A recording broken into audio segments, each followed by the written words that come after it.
Probablemente muchos de ustedes ya han visto u oído hablar de esta película y todos los sucesos y leyendas que la rodean, pero estoy seguro que muchos otros aún la desconocen. Llevaba mucho tiempo queriendo hacer un video al respecto, por lo que qué mejor que aprovechar el mes de Noche de Brujas para hacerlo. Es por eso que hoy te traigo un pequeño review de la renombrada Rosemary's Baby y todos los mitos que ha arrastrado con ella al paso de los años. Así que quédate, estás en Ocurrencia TV. Comenzamos.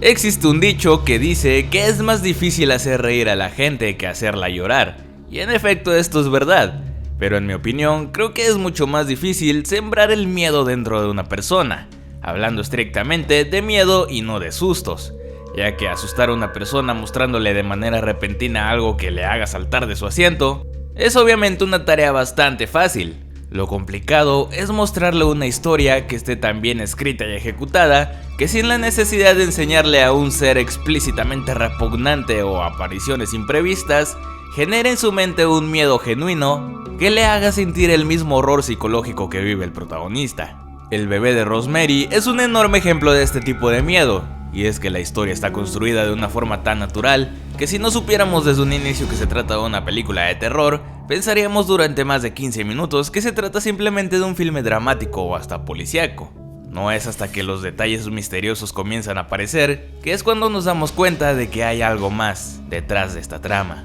Si aún no has visto la película, te contaré una pequeña sinopsis para que vayas a verla si es que te interesa, y así puedas regresar después teniendo un mejor contexto del tema. Rosemary y Guy Woodhouse son una joven pareja que han decidido mudarse a un enorme edificio en Manhattan para continuar su vida de casados. Guy es un actor talentoso pero primerizo que constantemente busca las mejores oportunidades para ascender en su carrera, mientras Rose es una ama de casa que sueña con ser madre por primera vez. Sí, bueno, en aquellos tiempos no era tan cliché. Desde un inicio todo marcha a la perfección. Remodelan el departamento y los vecinos parecen ser en demasía simpáticos y acomedidos. Pero las cosas comienzan a ponerse un poco tensas cuando Guy no consigue el papel que tanto deseaba, cuando la hija de los vecinos se suicida y por consecuencia estos se vuelven cada vez más entrometidos. A pesar de que Rosemary logra su sueño de embarazarse, todo se convierte en una pesadilla al descubrir los múltiples sucesos que se encuentran detrás de esto mismo.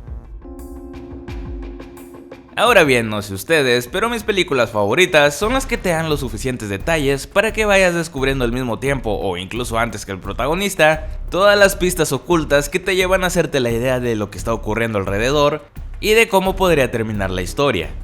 El bebé de Rosemary está plagada de este tipo de pistas, por lo que sin importar que dure más de 2 horas, siempre te mantiene entretenido a la expectativa de lo que puedan manifestar. Aunque lo más sorprendente de esta película es lo que hacen con la trama, y es que a los escasos 40 minutos se atreven a revelarte el mayor de los secretos, el hecho de que Minnie la vecina drogó con su postre a Rose y que esta última se encuentra en medio de una especie de culto formado por todos sus vecinos, donde es brutalmente abusada por un ser demoníaco. Aunque en este caso lo que hace que no perdamos el interés en el relato después de dicha escena, además de quizá creer al mismo tiempo que podría ser un sueño y todo estar dentro de la imaginación de la protagonista, es el hecho de ver qué es lo que pasará con ella, cómo sobrellevará el asunto del embarazo, de qué manera se dará cuenta de todo lo que sucede y sobre todo qué pasará con ella y su bebé al final. Fue bastante inteligente de parte de Roman Polanski el hacer del final algo que el espectador tuviera que interpretar, ya que a pesar de que en un inicio el plan era mostrar al bebé con ojos de gatos, garras, etc.,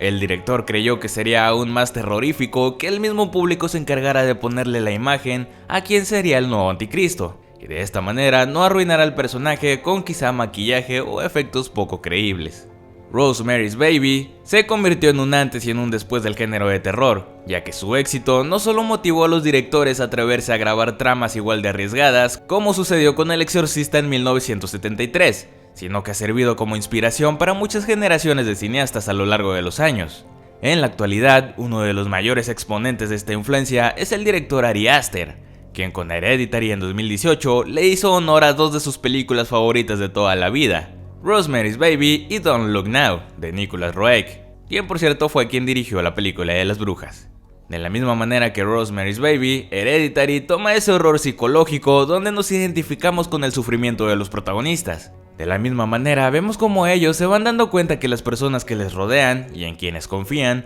resultan ser titiriteros que se adentran en sus vidas y los manipulan para beneficiarse con un horrible propósito. En ambas películas, el culto y la veneración satánica se hacen presentes, y también en ambas, los protagonistas terminan siendo de una u otra manera parte de esto, además de aceptar su destino. Esta manera tan magnífica de desarrollar la historia se la debemos al autor de la novela, Ira Levin, quien por cierto, tras el estreno de la película, aseguró que esta misma era la mejor adaptación que alguien había hecho de un libro hasta aquel momento, y creo yo que definitivamente lo sigue siendo hasta este día.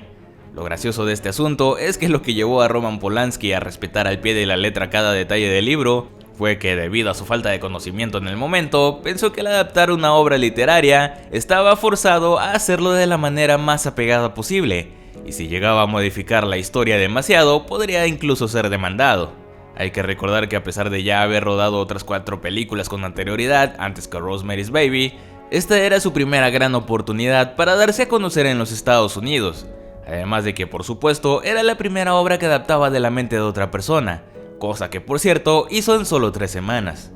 Lo que probablemente Polanski jamás imaginó fue que al aceptar dirigir dicho largometraje, su vida cambiaría considerablemente. Y es que naturalmente desde la publicación de la novela, la historia del bebé de Rosemary se vio involucrada en muchas polémicas, ya que apareció en una época bastante conservadora, donde los bestsellers se encontraban muy alejados de tener temáticas de brujería y satanismo, misma razón por la que desde un inicio fue censurada en ciertos países como la España aún entonces franquista. Teniendo esto en cuenta, no resultaba tan extraño que la producción de la película también se viera envuelta en polémica de la misma manera que el libro, ya que Polanski, aparentemente sin deberla ni temerla, fue amenazado de muerte directamente por grupos satanistas, para que se abstuviera de realizar el filme, temiendo que el conocimiento mundial de dicha historia perjudicaría de muchas maneras la existencia de dichas sectas. Presionado por el productor y sus deberes contractuales, Polanski no tuvo de otra más que hacer caso omiso de estas amenazas, algo de lo que se arrepentiría tan solo un año después del estreno de la cinta,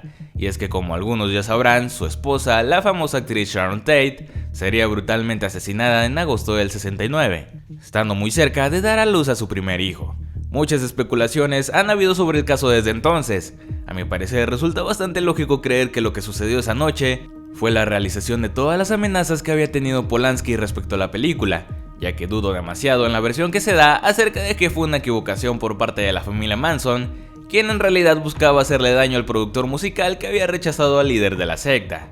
Lo curioso aquí es que aparte de esas 2 especulaciones, existen otras teorías quizá más locas y difíciles de creer que estas 2. En primera tenemos la que asegura que desde un inicio Polanski estuvo detrás de todo el asunto, de manera muy similar a Guy dentro de la película. Se dice que Roman, siendo parte de algún culto, decidió entregar a su bebé a modo de ofrenda para un ritual a cambio de fama y fortuna, y por esta misma razón él se encontraba lejos de su hogar cuando todo sucedió, con la excusa de estar trabajando en su siguiente película, la cual por cierto abandonaría después de los sucesos en Cielo Drive. Siguiendo esta versión, hay quienes aseguran que el mismo Anton Szandor Lavey, escritor y fundador de la Iglesia de Satán, fue el encargado de asesorar a Polanski durante el rodaje de Rosemary's, y que incluso fue él quien estaba detrás del traje de diablo en la escena de culto y no el actor Clay Tanner como todo mundo piensa. Por supuesto que lo más descabellado de esta versión es el que Polanski fuera tan confiado como para pensar que la gente no sospecharía de que lo que sucedió podría haber sido calcado de la misma película que acababa de dirigir.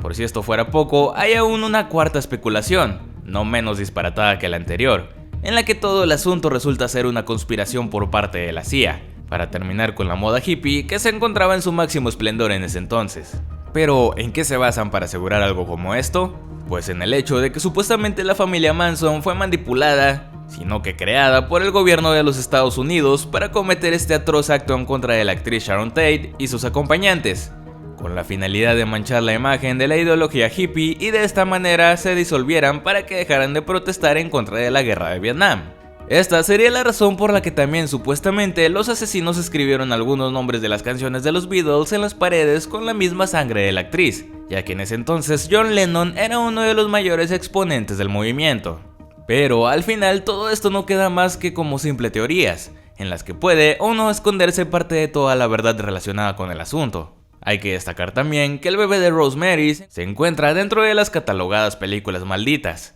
al lado de otras icónicas cintas de terror como El exorcista o Poltergeist, que tuvieron fama de perjudicar las vidas de sus involucrados en la filmación. En el caso de Rosemary, aparte de lo que ocurrió con Roman y Sharon, también hubo otros acontecimientos que la hicieron entrar en dicha lista, como el fallecimiento repentino del compositor de la banda sonora, Christoph Komeda, quien cayó por un barranco tan solo unos días antes del estreno de la película. Pero realmente, aparte de estos dos casos, no es como que sucediera otra cosa tan fuera de lo común. Otra pequeña polémica que involucra a la película y a los oscuros secretos de Hollywood fue que Frank Sinatra, el cantante que todos conocemos y quien en 1968 aún era esposo de Mia Farrow, le dio un ultimátum a la actriz, tratando de disuadirla para que rechazara el papel de Rosemary, por lo que le dio a elegir entre hacer la película o firmar el divorcio. La decisión de Mia de continuar adelante con su papel no solo le costó su ruptura con el cantante, sino también un veto silencioso por parte de la academia, ya que se cuenta que Sinatra utilizó sus influencias para que Farrow jamás fuera siquiera nominada a dichos premios, consecuencia que quedó para siempre, ya que Mia Farrow no solo fue tremendamente ignorada por los Oscars en 1969, sino para toda la vida. Y bueno, esto es todo por el video de hoy, ocurrentes. Como siempre, me gustaría leer sus opiniones acá abajo sobre la película y todas las especulaciones que la rodean. ¿Cuál creen que es la teoría más acertada? O si se saben o tienen alguna otra teoría sobre lo que pasó ese día y otros datos extraños que ocurrieron acerca de la película, no duden en comentarlo. Si el video les gustó, ya saben que pueden dejar su like y compartirlo con todo el mundo. Yo soy su amigo Franco Same y nos vemos a la próxima.